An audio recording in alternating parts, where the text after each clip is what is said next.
welcome to our session on SEL, trauma, and healing in our SEL Day webinar, Parents Equip Our Kids. For people who are just joining, I'm Matthew Spohr. I'm the Director of Marketing for the nonprofit Equip Our Kids. We advocate for social emotional learning in schools and in homes. People who are watching us on Zoom can submit questions in the chat box. Everybody who's watching us, because we're on multiple platforms, feel free to live post your reactions to this session on your favorite social media platform and use the hashtag SEL. And if you want to help get SEL into more schools, you can text the word equip to 707070 and make a donation. In this session, I'm going to be talking with two child trauma experts, Joy Thomas, who is a mom, and she leads community engagement and learning for the ACEs Resource Network, and Alfonso Ramirez, a dad and founder of Trauma Informed Consulting. So welcome both of you. I'm going to have both of you introduce yourself a little more. And by way of introduction, why don't you tell us also how SEL has impacted your kids? What have you seen sort of in the before and after when they've been exposed to some of the concepts of social emotional learning? Let's start with you, Joy. All right. Thank you so much for having me here today. As you mentioned, I lead community engagement and learning for ACE Resource Network. We lead the numberstory.org resource, and I specialize in preventing and addressing impacts of adverse childhood experiences, childhood adversity and trauma and toxic stress, and in educating others around these issues. I have focused in my past roles on helping young people use creative expression to build SEL skills, to manage stress, and to promote healing from early adversity. I'm representing today for step parents, bonus parents, and co-parents out there. I've co-parented my 20-year-old daughter since she was 2.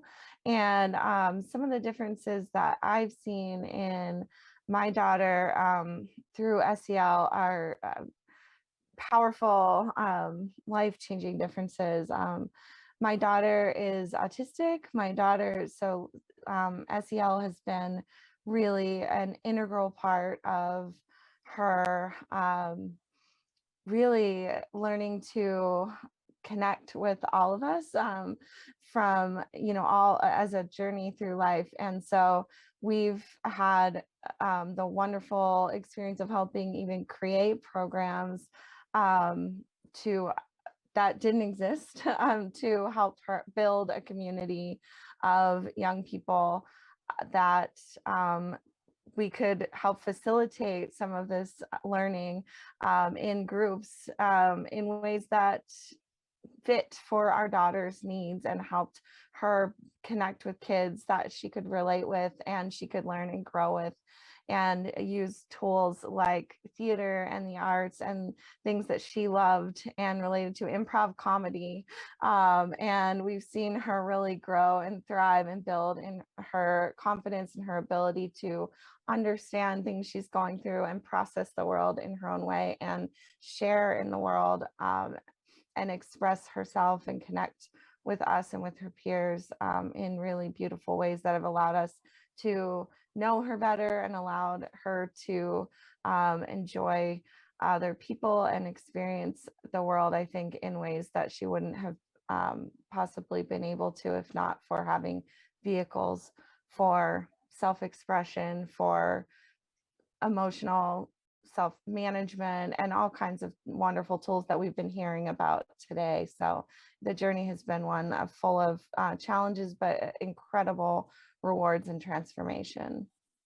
Wow, that's powerful. I know that being social is a major challenge for kids who experience autism. So understanding that that has made a difference for her and overcoming a really big challenge is great. Wow.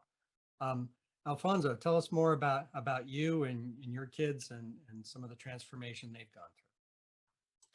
Yeah, hi. Thank you so much for having me today. I'm excited to be here.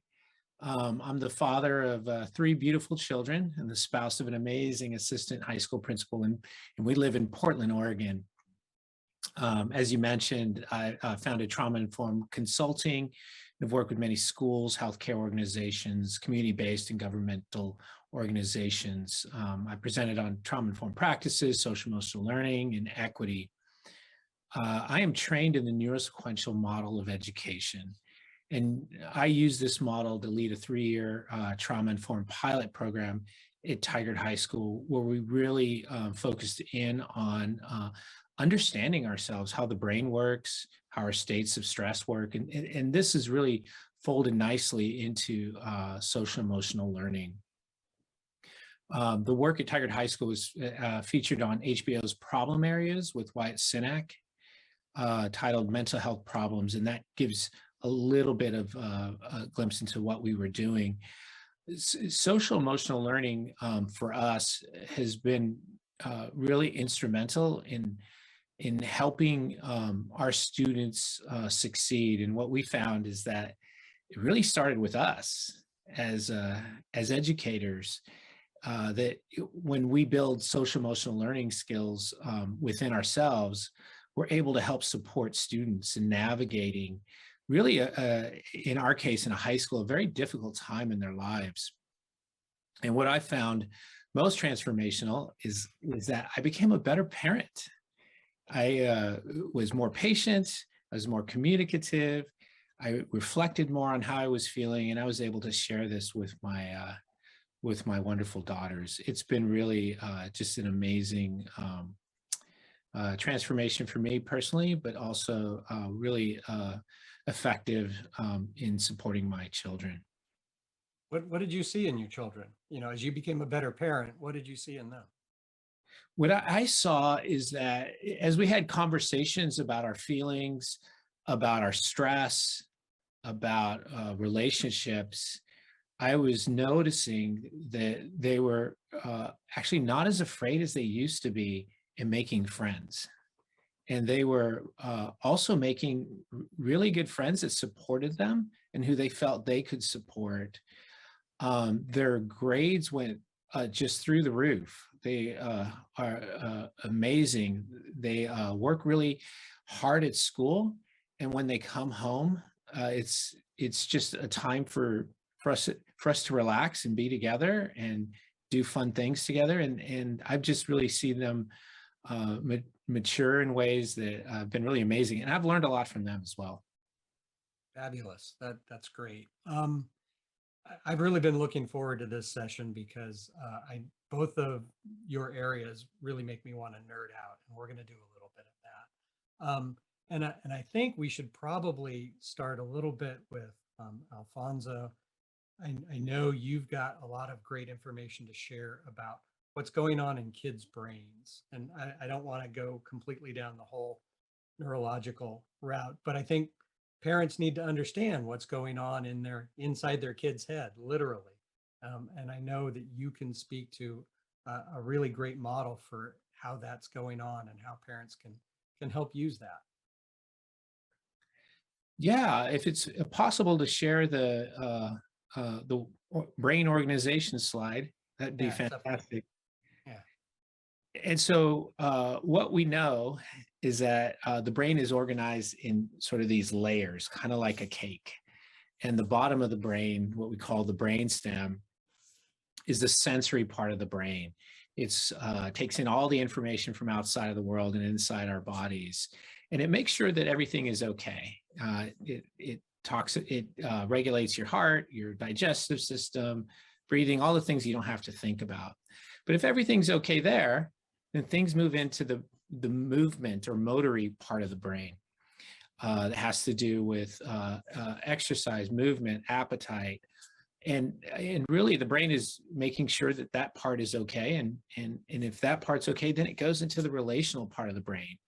And then we're able to form really good relationships.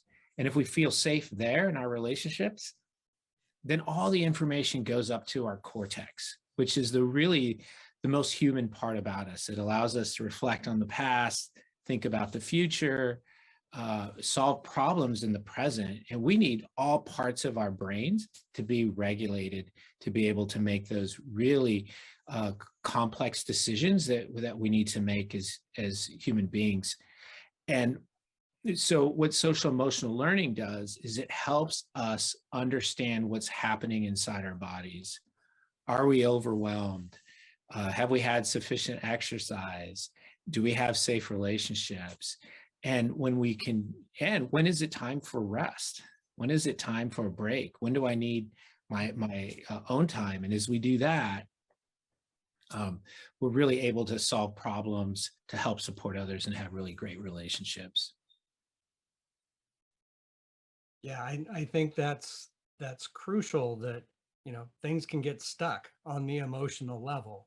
At EQuipOur Kids, we talk about, we know kids can't learn when they're hungry, right? Which is part of that lower level function. And so we have nutritional programs at school, and it makes a big difference. And it's the same thing when kids are anxious, depressed, fearful, lacking in confidence, all of those other things that are below that cortex level that stops those things from happening. Absolutely. And then Joy, I know on your end, you focus on adverse childhood experiences, or ACEs in the acronym world. Can you talk a little bit more about that? I think some people may not be aware of that acronym, but they certainly know stress and maybe toxic stress. Can you fill us in a little more on that, and maybe how that relates to what Alfonso just shared? Sure. So when we are young and we're going through some core developmental phases, uh, we when we experience intense stress, and sometimes it can go on over periods of time. Um, there have been studies that show that those kinds of experiences may have long-term lasting impacts that can not only affect what our childhoods can look like, but also our lifelong trajectories, without some really critical interventions that are within our reach, which are really important to mention. I'll put a pin there and we'll come back to those.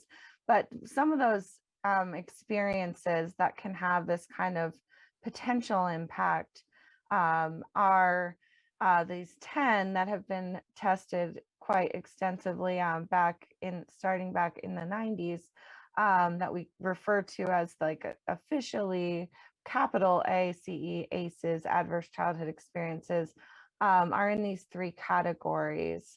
And those 10 ACEs, or these 10 categories of experiences, fall under abuse, neglect, and household challenges.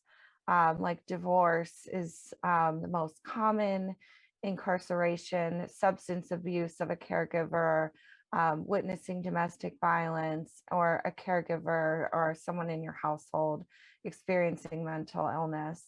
And when young people experience one of those things, or things beyond these 10, we can take a look at in the other slide, which we know so many of us, it's hard to find kids who haven't been through some of these experiences from either of these lists, things like discrimination, poverty, racism. That discrimination can be based on race, gender identity, orientation, being part of the LGBTQ plus identity, religion, learning differences or disabilities, other types of violence. That could be bullying or school violence or community violence, intergenerational or cultural trauma that is, sort of passed down through cultures or family lineages, separation of a parent and a caregiver for all kinds of reasons, major life changes. It could be everything as big as immigration to a big move to an area where you don't know anyone, a medical trauma, losing someone you love, all of these types of sort of traumas or major challenges that are sort of on a child in a way that may burden them, and they are overwhelmed beyond their capacity to cope in the moment. And the key here is when they don't have a buffering, nurturing adult support presence to help intervene, that's where some of that toxic stress becomes a concern. And the toxic stress response, stress itself doesn't have to mean necessarily a bad outcome. We know that we're going to face stress, and that's where it's so critical that we have our own SEL skills to model and support. And I think we'll get into more of that. But when kids don't have that, that's when sometimes, or even if sometimes they do have that, but the situation may just be so overwhelming, or the parent is impacted. We as caregivers might be dealing with our own mental health issue, substance use issue, something there in one of those or other categories. And we might not be available to give that support a kid needs in the moment. And that toxic stress can actually get under the skin. It can actually affect that developing architecture of the brain that Alfonso showed. And that the sort of base of the brain there can be overdeveloped, and the brain can be wired more for protection than for connection and learning. And we see things like kids having being more than 30 times, if you have more than 4 of those, this is like the getting into the data, we won't go too far, but you can be more than 30 times more likely to experience learning difficulties in school. And so that's where we go, wow, this kind of stuff, what's going on in life, and a kid's ability to cope and support, and a parent's ability to cope and support is really critical to students' abilities to learn. And because their safety is really that foundation for their capacity for higher learning, just like Alfonso explained with the brain. And so everything we can do to invest in that nurturing, safe, secure environments, and the positive experiences that we can instill, every positive activity and safe adult that we can have there as a resource for kids who can build up their capacity to manage and navigate stress, which is what SEL does, can help be a buffer, because we know that ACEs aren't the whole equation. So that's a little bit about the lens that I'm coming from and how they fit together really well. Yeah, that's a great connection. And I love the word safety that tied those two together. That word hadn't come up yet today, but I think it's a very powerful concept to think about. And Alfonso, I know you mentioned the work you've done at Tigard when you started basically acknowledging these things that go on in the world, both inside kids and in their environment. And once you adapted them into the school, that the school really transformed. Can you tell us more about what happened in that 3-year project? Yeah, really, we really started with a foundational understanding, which was the neurosequential model developed by Dr. Bruce Perry. And what we found is if we just gave people opportunities for regulation, for people to just explore some of those social emotional components of what you feel like inside and what you can do to regulate your stress, how to have relationships with other people in positive ways. We made sure that a lot of our really vulnerable students had an adult relationship, much like Joy was talking about. It's that safety in the relationships that you provide that can be really impactful. I don't know if you're able to show the graduation rate slide, but one thing that we found that was amazing is graduation rates went up 7% for everyone. as an average, but for those students that are typically more marginalized by race, for example, they saw even further gains. And I think that was due to us providing this safe regulatory environment. No environment's perfect, and we're always struggling to get better and to be more thoughtful and more courageous in our actions. What I thought was particularly stunning with these results is that our students that received special education services had a graduation increase of around 20 to 25%. It was really starking. And it wasn't so much that we did social emotional learning with those students, although we did. It was that we used social emotional learning with the whole staff, the whole school. So these students could find places that were much more supportive and safe for them. And when you do that, learning just is increased. There's another slide, if you're able to share, that is talking about disciplinary referrals. And this was amazing too, is we found that our disciplinary referrals, the referrals to the office for behavioral issues, declined by 40%. And so what we think are students were more able to be responsible for their decisions and their behaviors, but teachers weren't as stressed either. And we were able to have more positive communications with students. And this is something that's held even through the pandemic, really lower disciplinary referrals. I think that's really eye-opening. We're going into an election year and schools are becoming an important issue there.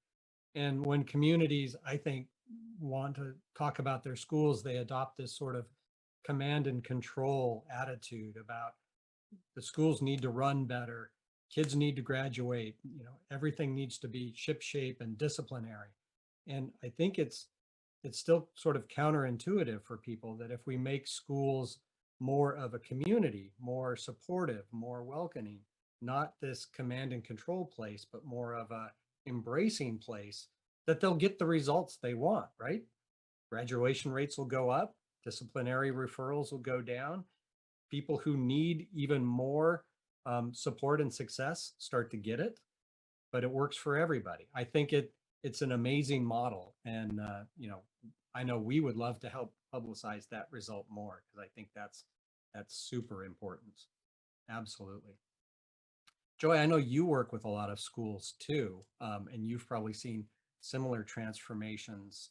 Tell us some of the things you've seen. I do. And in my past work, I did a lot of work directly with students. And in that work, I was largely using the creative arts interventions. And a lot of that work was really helping students who had already been through really challenging times to essentially use tools that felt safe to them to tap into identifying and expressing emotion in ways that actually felt fun and not threatening. And it really, I think, one big goal was to help validate and empower kids and teens who had been through some really challenging stuff already by acknowledging that their bodies may be making more stress hormones than the average person, that they may actually experience more stress because of those early experiences and maybe some of their ongoing life situations. For a lot of kids, it's an ongoing reality that they may be living with that they can't control or get out of. And that can look and feel like having trouble sleeping, difficulty focusing on tasks, or paying attention and learning, and struggling with self-control and self-regulation. And to help them feel like that's normal because of what they've been through, and to give them a safe space to do things like talk about our feelings, but maybe in a way that's like, we give our inner weather reports instead of saying, like, I'm really sad today because my dad hurt my feelings last night. Or we might say like, you know, today I'm a rainstorm. And it might come out in a little bit of other ways, or it might not, but it helps them at least give some voice, and feel a little bit heard, and that someone's caring, and listening, and to let them know that, you know, the way you're reacting, we understand that there's reasons and it's valid, and our bodies have mechanisms designed to protect us from harm, and you've been through harm. That mechanism's even stronger in you in some ways. You're little superheroes, or not so little. Some of these are high schoolers. And you know, you might be more sensitive and more easily activated to other stressors and have bigger stress responses than some of your peers who haven't been through some of this stuff. And when it seems like you're overreacting, you know, it's probably not all in their head, and you're probably not just taking things too personally. It could be that you're biologically more sensitive to the experience of the sense stressors that you're feeling, and we get that. But what can we do about it together? And what can we figure out that that feels better, good to you? What are some tools we can try out together? And so exploring things like that with kids of all ages, and helping over time, doing these exercises and doing these groups, really what the real emerging message, and I think we've already said it a couple times, was that the real core was the relationships, that it was being there and showing up and listening and holding that space. And I think that's something that I took away as a parent too, is to say, I'm gonna mess up. I'm gonna say the wrong things. Sometimes I'm going to say the things that make my kid roll their eyes or make them groan or make them get mad. But I'm going to keep trying, and I'm going to keep showing up, and I'm going to keep reaching out. I'm going to keep holding space, and I'm going to keep following through and being there. And so the relationship is really, to me, what it's about, and holding that space, and trying my best to create safety and to work on my reactions too, because I think that's one of the biggest things we can do when we're working with anyone of any age, to help them through some really tough stuff and help prepare them for more in life. Yeah, I know, Joy, you've got a background, as you've mentioned, in arts, and I think arts education is huge for all sorts of reasons. But it's also suffering right now, both from budgets and also virtual education is very hard to do arts with. What are do you have like one or two favorite things that you can do, or that parents can do on their own as sort of an arts connection with their kids? Yeah, for sure. Depending on ages and stages, I think that getting creative together is one of the best things that we can do with our kids. And there's lots of really accessible ways. I love collaborative art. So whether that's telling a story where we go around and we add on to each other's story to build a simple wacky tale together in the family, or doing that with a drawing where we build on to each other's drawing and switch back and forth, adding on to each other's drawing. It's great to parallel play, but it's even more kind of fun and leans a little bit more into some of this learning if we can find ways to make it a little bit more interactive and collaborative. When we're talking like sometimes even with littlest kids, we can build a type of empathy through mirroring movements, even if that's like a dance party and we teach a dance movement to each other, like pick a silly movement and mirror it back, and then you trade off and take a turn. And it's called kinesthetic empathy, but it actually helps build empathy for others in our brain. If we're talking a little bit older, like teens, it could be something like picking a song to play and share with each other, like play me a song that you like, and it can open up some avenues to talking about and listening to some tunes together and kind of sharing, like, or what's a song you liked when you were my age, kind of a thing. Like I'll play a song I liked as a teenager and you play me a song you're into now, and kind of jam out a little bit together there. So anything you can find to connect around that's creative is a great vehicle for a little bit more vulnerability and a little bit more perspective taking, which are great ways to lean into some of this type of learning that fosters some of that connection and bond with our kids that we're looking for. I love the music. Other people in the webinar have said that the car has become the new dining room table, that's the place where families can gather. And you could do that in the car, right? Super place to do that. Yeah, absolutely. I Well, think that's great. That's fabulous. Alfonso, a question for you. Other folks in the webinar have said, this is all great, but I wasn't raised this way, right? This wasn't how I was parented. And that's where a lot of people learn how to parent. So given what you know about the brain and how it works individually and socially, what's something that might be counterintuitive for parents to do that they wouldn't normally think of, but because of what we've learned in terms of the brain and our social nature is exactly what they should be doing? Yeah, it's a little counterintuitive to think that to improve your children's social emotional learning and wellness is really to start with yourself, to take care of yourself and think about those lower parts of the brain. Am I overwhelmed? Have I had sufficient exercise?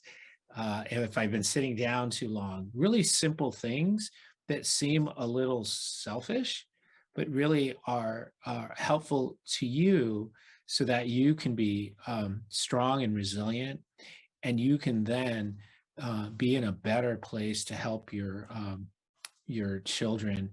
One of the things that we like to do in my family is we go on hikes, and taking care of ourselves that way and just having that time to use our energy in positive ways helps us to be a little bit more present for our children. The other thing I think that is helpful is to realize that sometimes we need a break. And if I'm in a not so good space with one of my kids, there's a disagreement, sometimes I have to tap out, and I'll say, Zuli, can you could take over for me, because I'm really dysregulated. And so I'll go for a walk, and she'll come in. And one of the things that's important to understand about this, like Joy was saying, that connection really is a better prediction of how well a child's going to do than their ACEs. And schools are really willing, in my experience, to offer some of that connection. So if there is a child in your family that doesn't have a lot of adult connections and supports, you can go to the school and say, hey, is there an adult there that could sort of take my child under their wing, or just be someone to support them as they go through school? And most schools are really eager to do that. That's great. I definitely counterintuitive. I think a lot of parents think if I only work harder and sacrifice more, things will be better. And maybe that's not the case, right? I love that. That's great. We had a question come in, which it's a pretty meaty question, but I think it's important. Over the last couple of years, we've had kids lose either, close or not so close family members or community members to COVID or other things.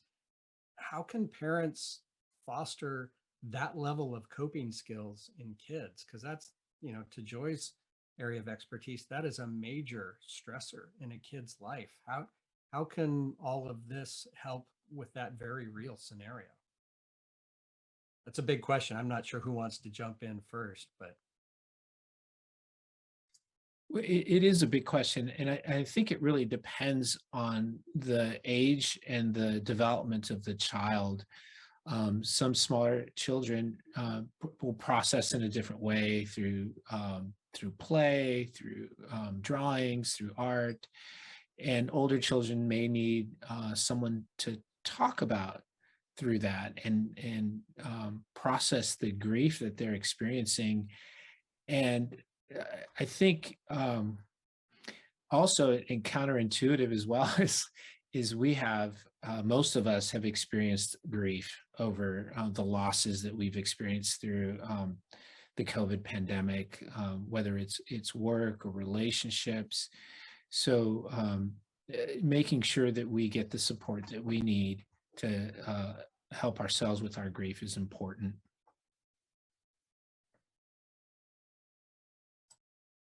Absolutely, I agree. And I think just remembering, Alfonso mentioned it right before the question, that the connection, I think, and support for the child at any age is going to be, in the long run, what is sort of one of the most significant predictors of the impact on the child. That is, are there other caring and nurturing adults to sort of circle around this child in their moment of grief and loss, to help bolster them and sort of fill the needs, despite the fact that it may be a very deep loss that they're experiencing. And of course, we can't replace the people that we love. And it's going to be, there are things that also we want to just make sure that, some of the things that we're experiencing when we're kids, and we might not even know in the moment they don't show up, and just knowing to keep looking out for that child along their path, and that things can surface later. So just trying to make sure that from any, that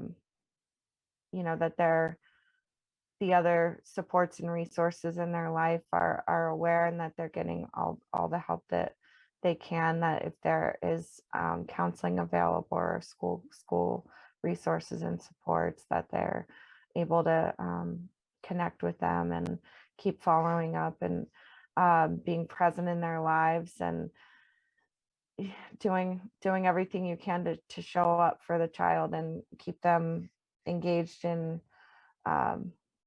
those positive things to keep filling their cup. And it's been a really, really tough time for so many kids we know. And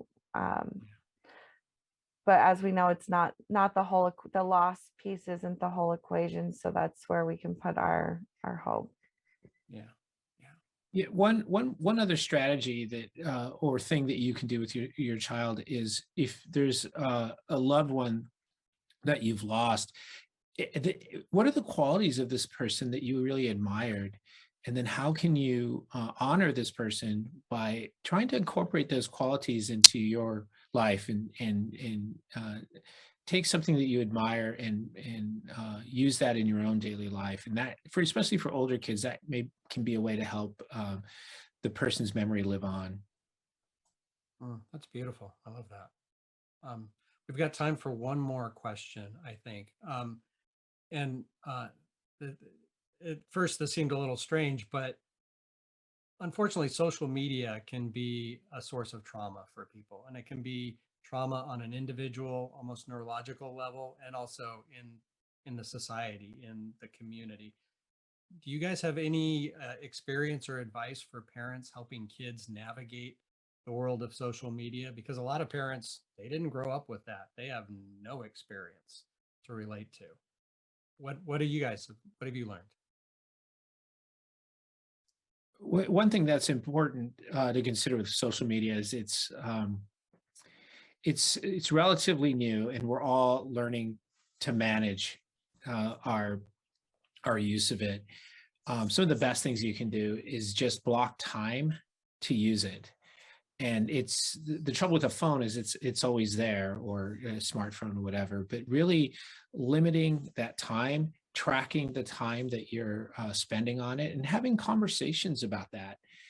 But it's not going to go away, and it's better to have conversations about how to use it in a healthy way than to just try to eliminate it. Those are things that I've found have been helpful, at least in our family. Yeah, I think I've learned too that we experience our sort of online lives differently too, especially depending how we learn, how we experience the world, our neurotypes. And so in learning from in our family, I've learned to try to, because that has been one of our in our struggles of how much that time should be and things like that. And so as is everyone's, right? But I think learning to try to understand that and understand sort of my child's perspective, especially, I think it's probably much more relevant now during a pandemic when we've asked kids to move their whole lives online, and to connect socially in ways that we haven't had to live that way as young people in the world. And I learned like to stop saying in my own relationship with my child, like, real life, not online, because that is real life to my child, and those are real friends, even if she hasn't met them in the same room with her. So I don't want to dismiss. I try to validate and not use things that dismiss her lived experience, while still trying to keep that balance of sort of, we need to also move and have nature and things that we know benefit us, our bodies too. So just some of my own growth there. That's great. We got to wrap it up. I've really enjoyed this deep dive. You guys really took us down into like the real heart of what's going on and come back up and gave people practical things to do.